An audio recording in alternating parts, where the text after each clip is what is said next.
Before we bring in our guests, I do want to show you what happened with them. So for those who are not aware, Anthony Aguilar and Josephine Gilbo, they are whistleblowers. You may have seen this video, you may not have seen this video, but this is one of the things that I think we really need to shout out here, ladies and gents. Colonel Anthony Aguilar and Captain Josephine Gilbo arrested for speaking against genocide. Everyone check this out. I want you to watch this before I bring them out. The United States government is complicit in genocide. You have an obligation to the Constitution of the United States. I'm a disabled veteran. There's a genocide! There's a genocide! You are all complicit in genocide. Ma'am, you're not allowed to film in here. We're supposed to be earlier. You're complicit in a genocide! You're complicit in a genocide! Eddie, there's a genocide! Eddie, there's a genocide! Come on, Eddie. There's a genocide! You're complicit in genocide of the Palestinian people! You are complicit! Come on, Eddie! Eddie, help us! Eddie, help us save them! Come on, Eddie! The Israeli terrorists are committing a genocide, and the U.S. Congress and Senate are complicit in funding the bombs that are forcing children to be slaughtered and massacred. Shame on this government. The United States of America is complicit in genocide. The Israeli terrorists are forced starving children. If they'll arrest veterans, they'll arrest you. Stop the bombs! Stop the bombs! Stop! Shame on you! You're complicit! This is your legacy! This is your legacy! Why are they arresting you? They're arresting us for speaking out against genocide. Stop the bombs! The U.S. Stop the bombs! is paying for the death of children, Slaughtering babies! women and children. Stop slaughtering babies! We are being arrested right now for interrupting a foreign affairs hearing on nominations because the U.S. is complicit in genocide. They are complicit in the slaughter of babies. When the United States Congress comes after veterans, they will come after you. Every American sitting at home right now needs to realize that you are paying for a genocide. Take this one. Rise up, America, rise up. It is time to take back this country from these corrupt politicians. It is time. It is beyond time. We're going out to the loading dock. All right, ladies and gentlemen, let's go ahead and bring on Anthony. Anthony is here. He is a retired Green Beret Lieutenant Colonel. His name is Anthony Aguilar. Let's go ahead and bring him on. Anthony, so nice to meet you. It's a pleasure. It's an honor to be on your show, and thank you for inviting me and letting me share this message. Thank you. Absolutely. So I have so many questions for you. First of all, I think that you are incredibly brave. I, for one, I come from a military family, so I know how the military works, and not as many people are willing to speak out. So first and foremost, thank you for your bravery. I want to start with this video that we just showed. You and Josephine were arrested there for speaking out. How long were you arrested? And I guess for me, I'm just asking, I'm just baffled that they would just handcuff and take away veterans that way. The same politicians that claim that they care so much about the veterans. So you were detained there. How long were you detained for?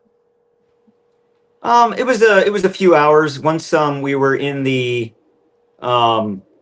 in custody, they took us down to the loading dock. That was a little weird because down in the loading dock, it's like they wanted to hide us, and then they brought in the Capitol Police paddy wagon. They practically stripped me. They took everything off and patted me down to extent and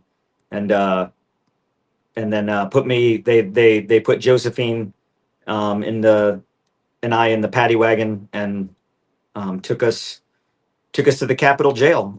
We were there for a few hours. It was a little bit. The Capitol Police, Eddie and the other gentleman, and then the folks at the Capitol Police Station were, for the most part, I would say, kind. There was an individual by the name of Lieutenant Ford that was kind of being kind of a tool, but that's expected. But we weren't in custody too long. I would say that even being in custody and under arrest for even 1 minute as a citizen who was protesting and in clear of my rights in the First Amendment. We were, there are rules of decorum inside the chamber, and the, in to me, in terms of protesting and petitioning, protest and petition are guaranteed in the First Amendment. And furthermore, as a service member that spent 25 years in the Army, in the last quarter century, I have fought in every war this country has gone into: Iraq, Afghanistan, Syria, Tajikistan, the southern Philippines, places where most Americans don't even know we're fighting war. And to have my, as I held my right hand and the Constitution in my hand and have me jerked down and handcuffed, and for the committee chair, Senator Risch, to say, off to jail. Despicable. So to the members on that committee that sat there and allowed that to happen, you'll hear it from me right now. You're cowards. They are, and they're all bought and paid for. At least most of them. You took a big stand, Anthony. I think the first channel I saw you on, I believe, was the Gray Zone, and so you saw something in Gaza, and you decided to speak out about it. You were talking about what happened at these humanitarian aid sites. Right now, Benjamin Netanyahu and other politicians in Israel have been spreading this lie that Israel is not starving people in Gaza, that it is not true that the IDF soldiers have said that they were told to shoot Palestinian peoples as they come to retrieve aid. But you saw something happen. Can you explain to everyone what you saw? Starvation is happening in Gaza. There is a genocide. The starvation, the displacement, the dehumanization, the engineered famine is not an accident. It is happening.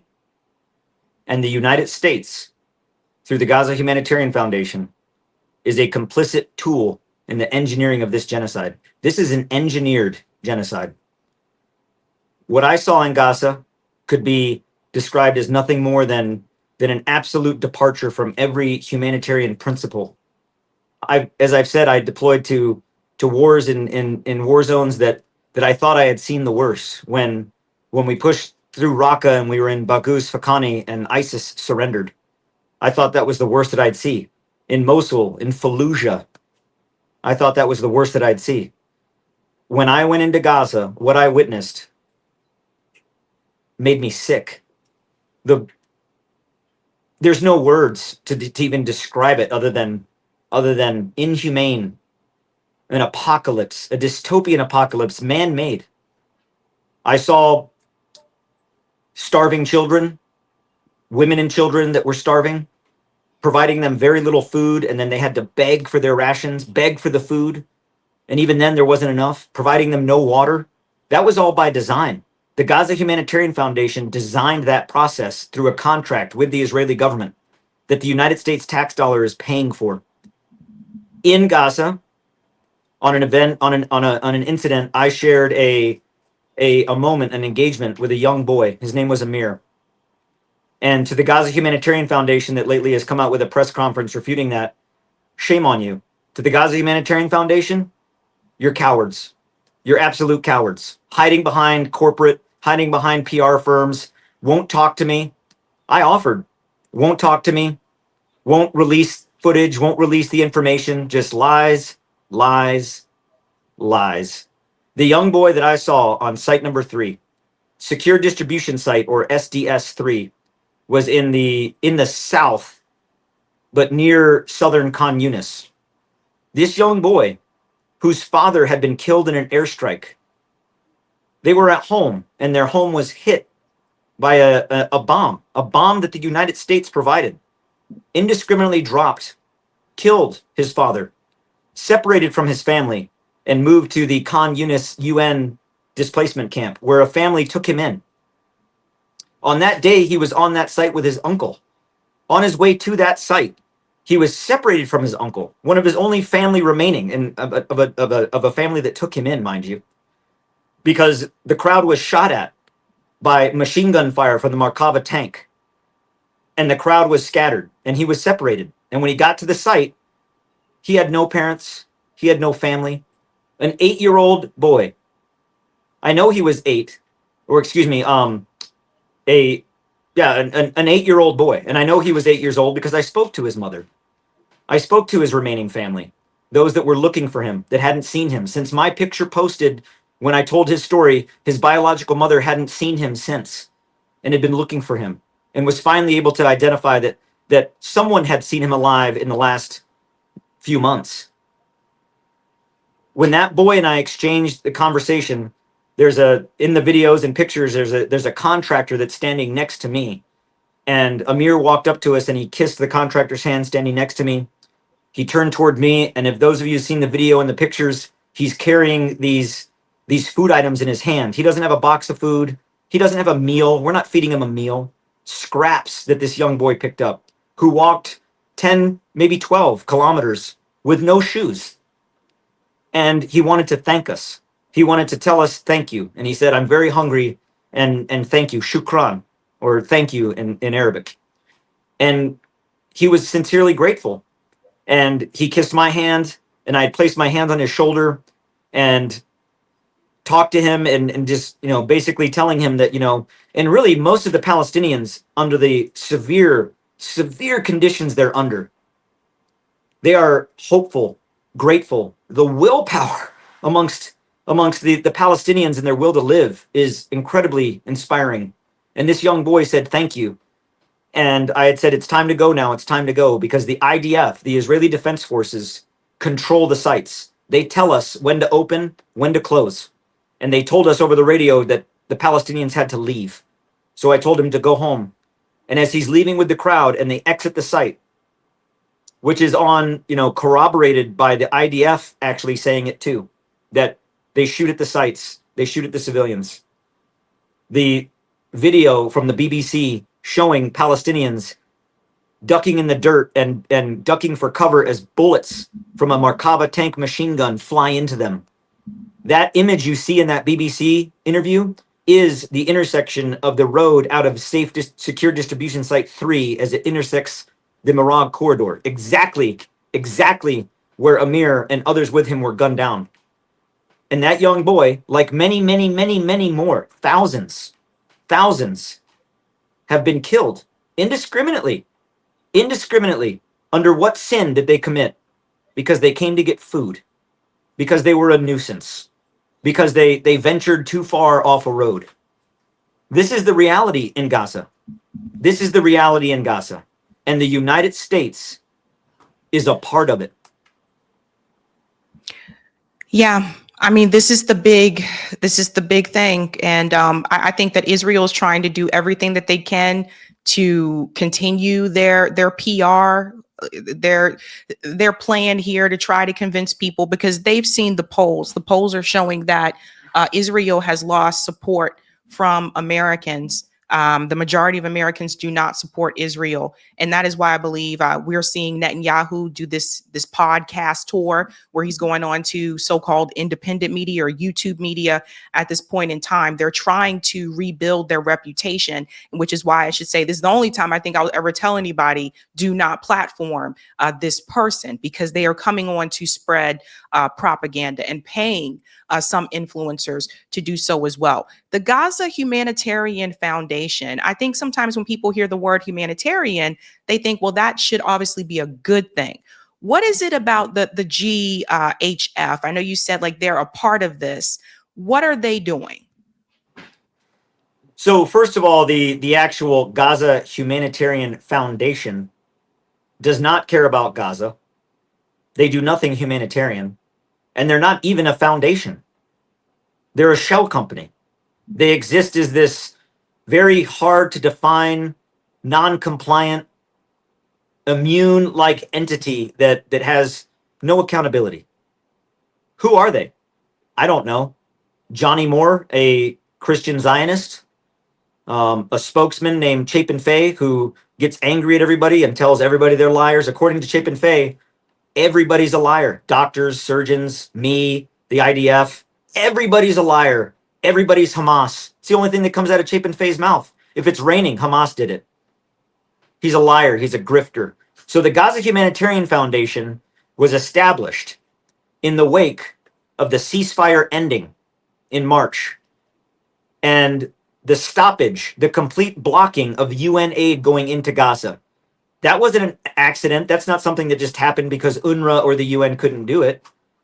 Benjamin Netanyahu stopped the aid going in for a very specific purpose, to starve the population. The starvation, the displacement, I'm telling you, I've seen the plans. It's part of their operational plan. To think that Israel's plan in Gaza is falling apart and failing is not true. Their plan is going exactly as they intended, to wipe out the population, to take every inch of the land. That's what they're doing. We can see it on TV. So the Gaza Humanitarian Foundation was stood up by a hatched plan between Christian Zionists and the Israeli government to give the perception of delivering aid against the international outcry for, you can't starve these people to death. And the Gaza Humanitarian Foundation is the perfect Trojan horse wrapped in this bow of humanitarian aid, and it is not. It is a tool of the destruction. The Gaza Humanitarian Foundation hasn't spent any time in Gaza. Safe Reach Solutions, a company owned by the CIA, or a 30-year veteran of the CIA, so who all of his staff are former special covert CIA. And I know this for a fact. This is not me assuming. I've met them. They've stated this. So we have an organization in Israel working in Gaza where everybody is controlled or owned or previously worked for. I'll be accurate. Previously employed by the Special Activities Division of the CIA, who employ a security company, UG Solutions, where the lead contractor is the national chapter president of the Infidels Motorcycle Club. Look them up. You can find them on Facebook. What does this club stand for? The fight against jihad and the elimination of all Muslims from the earth. That's who we have delivering food to the Palestinians in Gaza. So whenever you hear anything come out of GHF, remember that, America. Remember that. A CIA-run operation led by the Infidels Motorcycle Club, armed to the teeth with fully automatic weapons, who have a vested interest in denying anything I have to say, because what I have to say is going to send them to prison. What I have to say is going to shut them down and send them to jail for war crimes. What I have to say is going to shed light on the truth that the United States is being kowtowed and pulled around by Israel and told what to do, with spending our money doing it. That's the truth, America. We're being dictated and pulled around by another foreign government. Think about that. That's what the Gaza Humanitarian Foundation is. Right now, as we speak, tonight, as we sit here, I'm in Washington, D.C. As we sit here and talk, as Israel continues its invasion of the north into Gaza City. And I want to remind everybody, weeks ago, we all said, that won't happen, that won't happen, that won't happen. Diplomacy will set in. We'll have ceasefire talks. That won't happen. And it's happening. Ceasefire? Kiss that goodbye. Why? Because Israel flew jets into Qatar and tried to blow up the members of the negotiation party. Who does that? You know who does that? Tyrants do that. Tyrants do that. Evil tyrants do that. In America, we're behind it. How do you think F-35 jets flew from Israel over Jordan, over the entire landmass of Saudi Arabia into Qatar and dropped bombs. By magic? How did the radar defense systems not activate? Who runs those? We do. We have the largest military presence and airfield out in the Middle East in Qatar. And yet we allowed it to happen. Those F-35 jets had to refuel en route in order to get to their objective. Who do you think did that? We did. America. We are complicit in this, and it must stop. This is not our values. This is not who we are as a nation. Put a stop to it. We the people. Last time I checked, we the people. And we the people don't fund, kowtow, support, and give away our tax dollars to a foreign government to spread tyranny and hate across a region. And that's what they're doing. As we speak tonight, in Gaza, the Israeli Defense Forces are continuing their assault in the north. 60,000 additional IDF soldiers that have been called onto duty are being replaced into the force to also invade from the north, from the south and from the north, squeezing every last living human being out of Gaza City. You can watch it on the news. I don't care if you're a Fox News dad or you watch CNN or wherever you take your news from. You can see it. Buildings being leveled, mosques, schools, and hospitals being leveled, reporters being killed in front of our eyes, and we're letting it happen. Anyone that survives the offensive must go to the south. There's nowhere less to live. There's nowhere to go. The only place that any surviving Palestinian can go is all the way down south, a 20 to 26 kilometer journey, depending on where they're coming out of northern Gaza. And when they get there, you know what they're greeted by? A concentration camp. A concentration camp that the United States built. Our $30 million grant in taxpayers' dollars went to build that concentration camp. And on that concentration camp, you know who's standing guard? An American contractor, likely a member of the Infidels Motorcycle Club. And when these Palestinians get to that site and they're hungry and they're starving and they don't have any water, do they get water? No. Do they get food? Barely. How do they cook it? I don't know. There's no kitchens. There's no food kitchens. And when they get there, you know who's there to greet them? An American with a biometric enrollment device. The same one that I used in Iraq and Afghanistan and Syria. The Seek cross-match enrollment device. And what do? They get their fingerprints taken. They get their iris scanned. They get a photo. And they go into a database. And if they don't get any food. America's doing that. And where does this database go? Right into the IDF. Goes directly to them. How do I know this? Because I saw it. I was a part of it. I witnessed it. I saw it every day with the Israeli Defense Forces sitting side by side with American contractors in Kerem Shalom at the Operations Center, observing everything and dictating everything we did. This is not an American project. This is the Israeli government dictating what America does, using us. Because when the curtain comes down and the world sees what's happening in Gaza, when the last Palestinian survivor enters this camp, those that haven't died of dysentery and polio and starvation, because there's no running water and there's no electricity and there's open sewage, and thousands die from sickness alone. You know who Israel's going to blame? Us, America, the United States. And don't think for a second that they won't do it. They just did it last week when they bombed Qatar, and they said, we allowed them to do it. Our president of the United States said, we didn't know and we didn't have anything to do with it. Well, Benjamin Netanyahu back in Tel Aviv was already proclaiming success and telling everybody that Israel did it and the U.S. knew about it. They did it alone, but that the U.S. knew about it. Israel is not our friend nor our ally. In America, if you don't want to be sitting at home watching the 9 o'clock news, seeing Americans come home in flag-draped coffins because of a war that Israel drags us into, do something about it now. Because tomorrow is too late and we are running out of time. Anthony, it's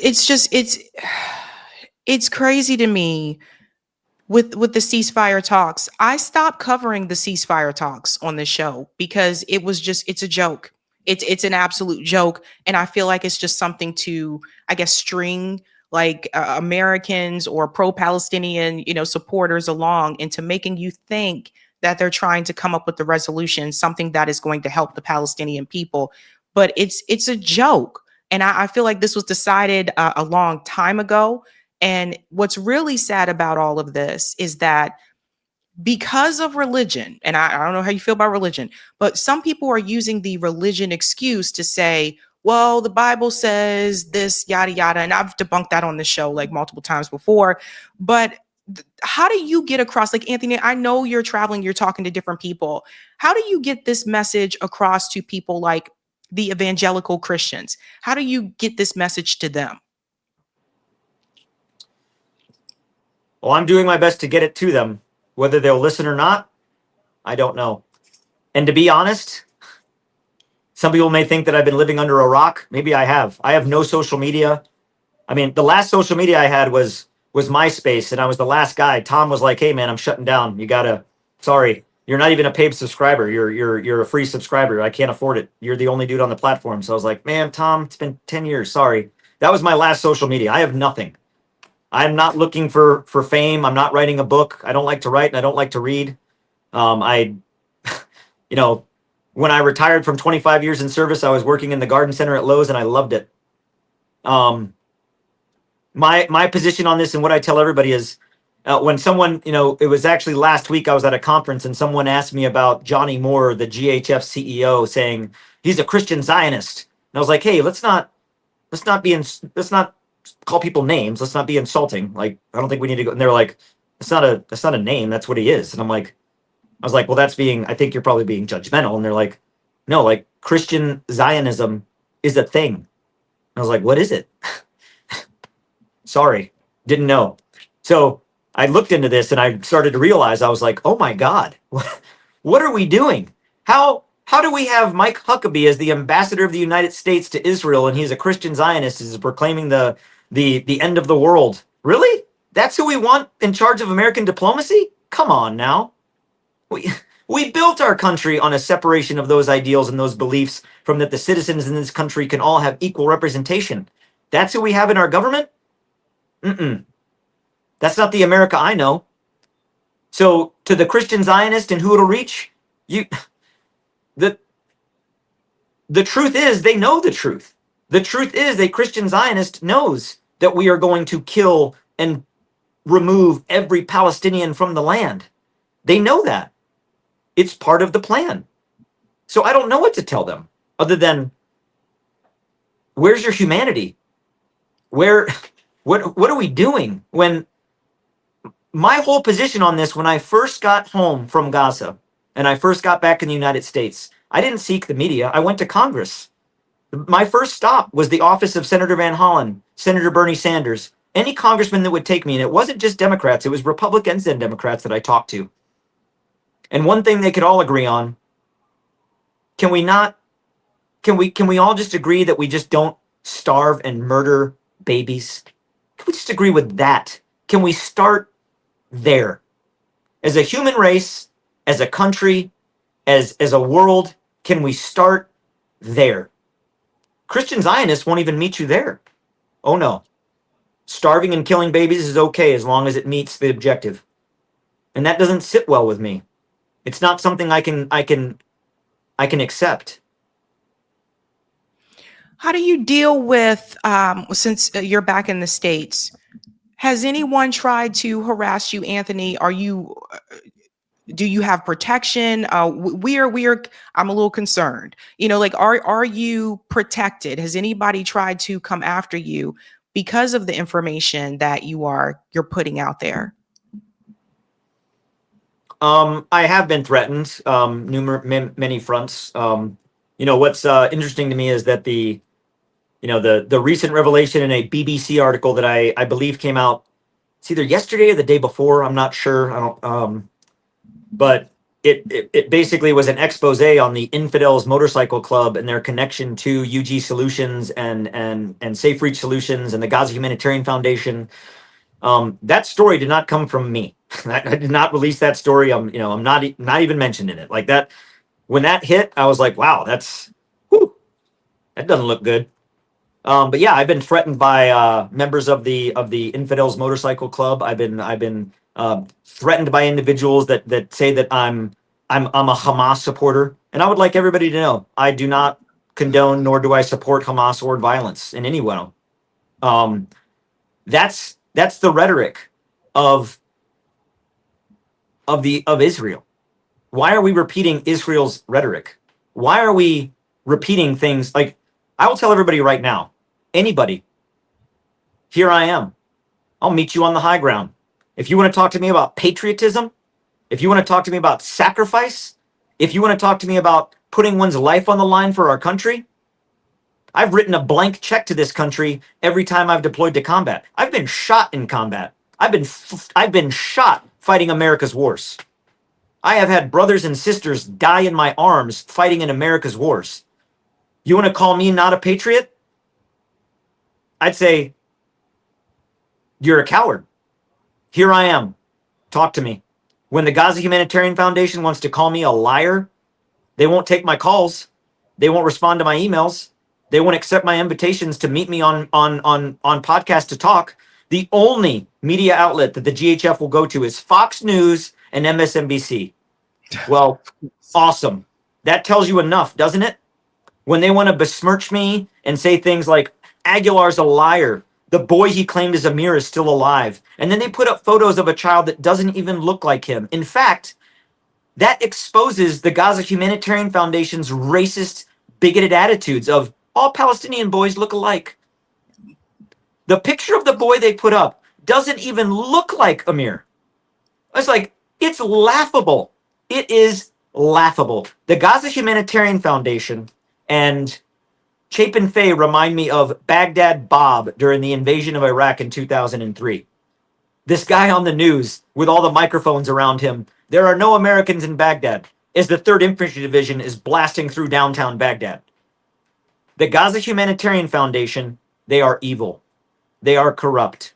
They have no intention of providing any relief, humanitarian or otherwise, to Gaza.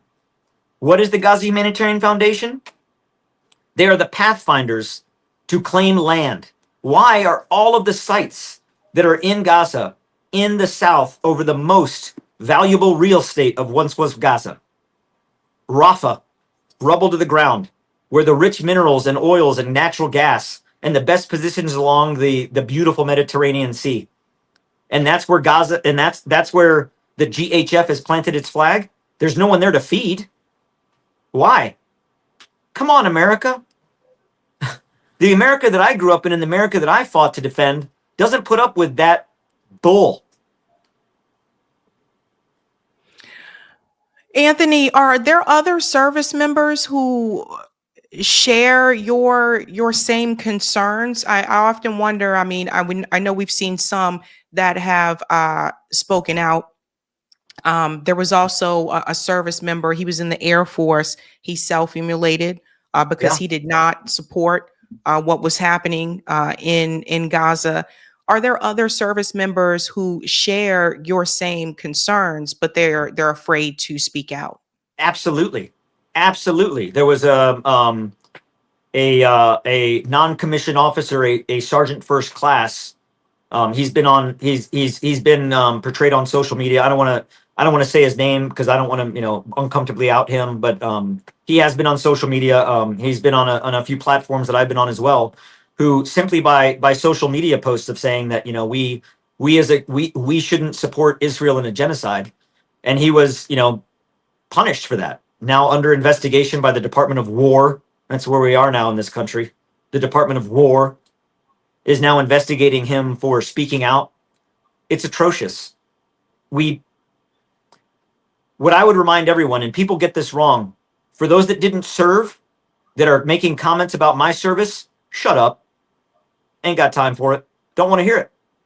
For those that have served, that criticize my service, remember your oath. As a United States Army officer, I was not enlisted. I was not a non-commissioned officer. I was commissioned into the United States Army at a time of war.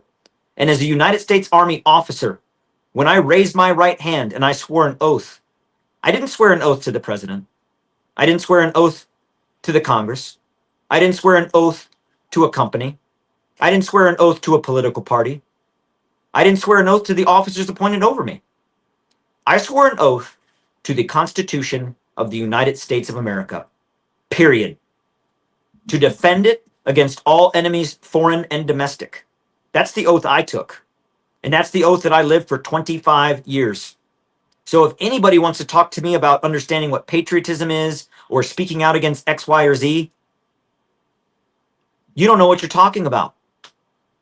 And if you think you know what you're talking about, here I am. Let's talk. The truth is, I support our Constitution. I support American values. I have no political objective in anything that I'm saying. I have no personal gain in this. I make no money. I'm not sponsored or backed by anybody. I don't have a GoFundMe page. I don't have any social media.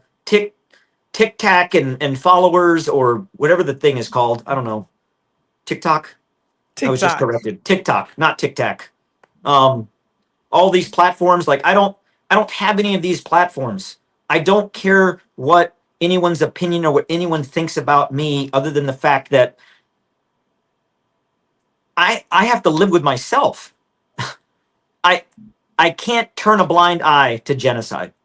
I can't turn a blind eye to children being starved and killed in scale. Thousands of children.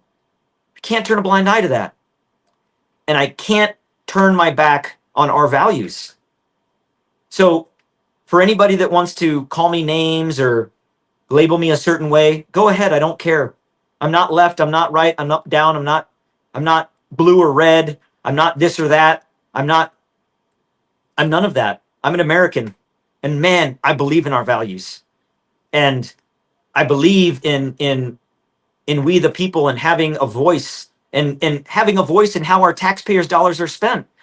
When a US service member who served 25 years and sacrificed, when most of these congressmen, most of these senators, I'm not saying all, most, were going to get their law degree at Harvard or Yale or Amherst and hanging out in frats and sororities and talking about what it means, what American strength means. You know where I was? Rucked up in Afghanistan, in a vehicle in Sadr City, in the Battle of Fallujah, north in Mosul, fighting in the Anbar province, Helmand, Afghanistan, Aruskan, Kabul, Kandahar, the southern Philippines and Mindanao, fighting the Moroz Liberation Front, in Tajikistan, fighting against ISIS Khorasan and his extended parties. So when you were sitting at a bar trying to impress people on what you knew, I was there. So what I have to say now about what America is doing in a land where there is a genocide, and you want to question me, let's have that discussion. I'll gladly have it. Anthony, do you believe the number of 50,000 people in Gaza? I can tell you I don't. I think it's hundreds of thousands of people that have been killed in Gaza. Do you believe there's only 50,000 people that have been killed? I do not. I believe that the death toll already to this date, that the death toll in Gaza is close to or north of 300,000. Why do I think that? Well, because in Gaza, when you see the entire city of Rafah leveled to the ground and not a thing stands, those people didn't make it out of those homes. When you drive by those homes and the smell of death, dogs scavenging through human flesh that's left in these buildings that are crushed to the ground where no one's even gone in to get the bodies out because they can't, and the IDF have just left them there. The stench of death. There are far more than 50,000 dead in Gaza. The encampment, this humanitarian assistance village. Remember, during the Holocaust, when Germany moved, just one example, when Germany moved all of the Polish Jews out of Warsaw and took them to central Germany for their own good, relocation camps. to die. That's what we're doing now in Gaza. This GHF, Humanitarian Assistance Village. Come on now. Yeah. What do we have? We have Goebbels writing our script. It's a concentration camp. That concentration camp at capacity and its maximum capacity can only hold about 1.5 million total. That will soon then be what? I don't know. Transported where? What's going to happen to them? So if the population of Gaza is 2.18 by the 2017 census, consider birth rate before the war, post-war birth rate and death, and how many have died? Probably looking at about 1.6 million that are still alive in the entire enclave. So what happened to those other 400,000? They didn't leave. That's for darn sure. They're dead. And the reason Israel doesn't want Western media or Western reporters or independent reporters, and why they want to kill every reporter that's there, the most dangerous thing to have in Gaza is a camera. Yep. And Yep. when they're killing everybody that can tell the story, it's because they're hiding something. And what are they hiding? Hundreds of thousands of deaths. And for the world to think that that can't happen, that can't happen, that can't happen, surely it's not. Our grandparents, one generation removed, lived through the generation of never again, never again, never again. Surely that's not happening. And when we discovered the concentration camps in Germany and we saw the magnitude of death at scale of starvation and murder, we said never again. And here we are, watching it happen again. So anyone out there that says never again, stand up and say something. Because your bumper stickers and your yellow ribbons and your we stand with Palestine signs doesn't matter.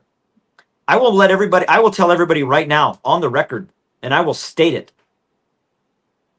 that by the time the question of Palestine comes to the United Nations General Assembly on the 23rd of September, and people stand to say that they recognize Palestine, too little, too late. There won't be a Palestinian people or a Palestinian state to recognize, because they'll all be concentrated in a concentration camp in the south of Gaza, guarded by who? Americans. It's really sad. Anthony, I know that you're in DC right now. Are you still speaking to politicians about this? What is your goal in DC currently? So yesterday, I joined a team of Doctors Against Genocide.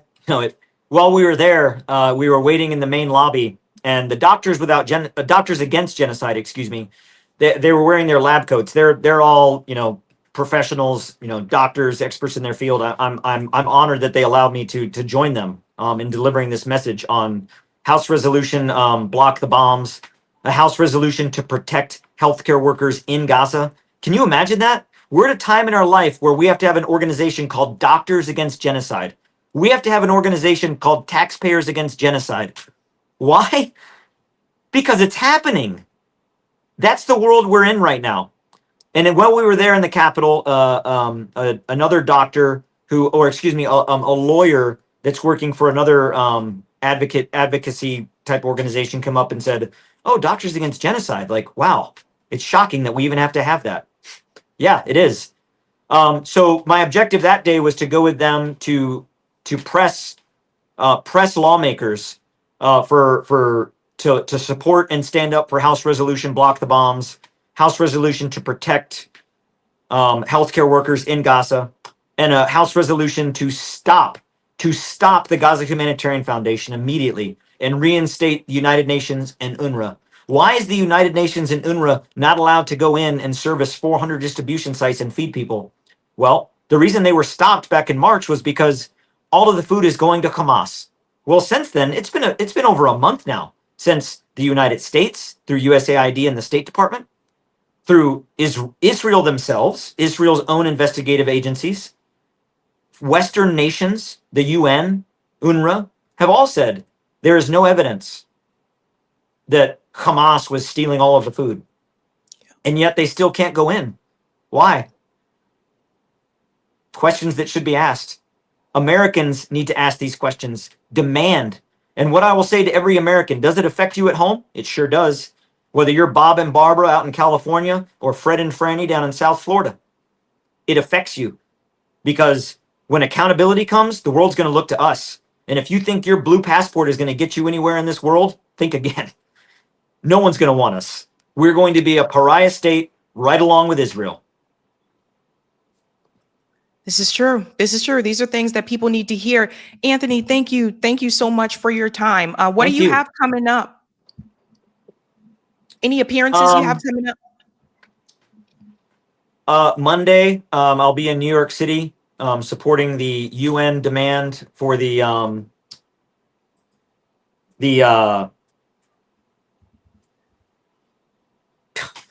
trying to the United for Palestine, basically a movement within the within the UN, that if enough, basically shaping resolution to where if enough countries come together for a certain objective, whether it's in Palestine or in future genocides and future wars, that the that if enough countries come together, they can override the veto, because the United States carries great power in the United Nations that Israel takes advantage of, and that's our veto power. Uniting for peace is part of the Uniting for Palestine. So Uniting for Peace is the actual proposal within the United Nations for this effort. So I'll be in New York City for that on Monday, and then I'll be doing another panel with the Schiffer Institute, and then further in the week I'll be back in DC with CA Care for speaking out against the genocide, and then another engagement with Doctors Against Genocide, and a few more engagements the week after that, and a few more appearances that basically anybody that will allow me to share this, I will talk to. I will share it. And I'm not seeking it out. I'm not seeking attention. These are organizations, and to be clear to everybody, I don't belong to any organization. I'm not affiliated. I'm not aligned to any group or organization or movement. I'm just aligned with the truth. I just want the truth to be known. Values, American values, which I think are the values that I still believe in. Let's not commit genocide. Let's not stand by as human beings. Whether Palestinians, the Sudanese, Democratic Republic of the Congo, wherever it may be. Genocide? Really? In this day and age, I thought there were some things that were beneath us. That's right. Anthony, people are asking, is there any way that they can help your efforts? How can people help you? Stand up against the baloney. Stand up against the complete bull. When the GHF and others say, oh, you can't trust him, the reason they want you to not trust me is because I was there. I saw it. Every reporter in Gaza that has a story to tell has been murdered. In fact, Mohammed Salama from the Middle Eastern Eye, who had been working on the story to confirm the story of the young boy on site number 3 that had been killed. UG Solutions personnel. This was reported in the Middle Eastern Eye. Go look it up. This was already open source reporting.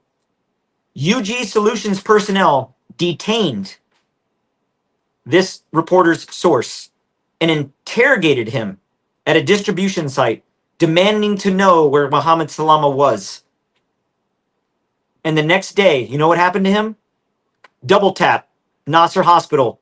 He was the reporter standing on the balcony when the IDF fired a tank round and then a Hellfire missile to say it was a Hamas camera. It was a human being. It was a reporter. And that reporter was working on telling the truth. And they took him out. So to anyone out there, what you can do to support me, I don't need your clicks or your follows. I don't need your money. I don't need your patting me on the back. I'm not brave. I am not brave. I am not brave nor courageous. I'm not. I'm simply trying to tell what the truth is and for people to see it. Believe what you want. But at the end of the day, Don't turn your face and say that you didn't know. You know. So what I need, what would help, continue to spread the message. Push back against what you know are lies. If you see it on Fox News, come on now. That's right. All right. Anthony, thank you. Thank you so much for your time and good luck. And please be safe. Please be safe.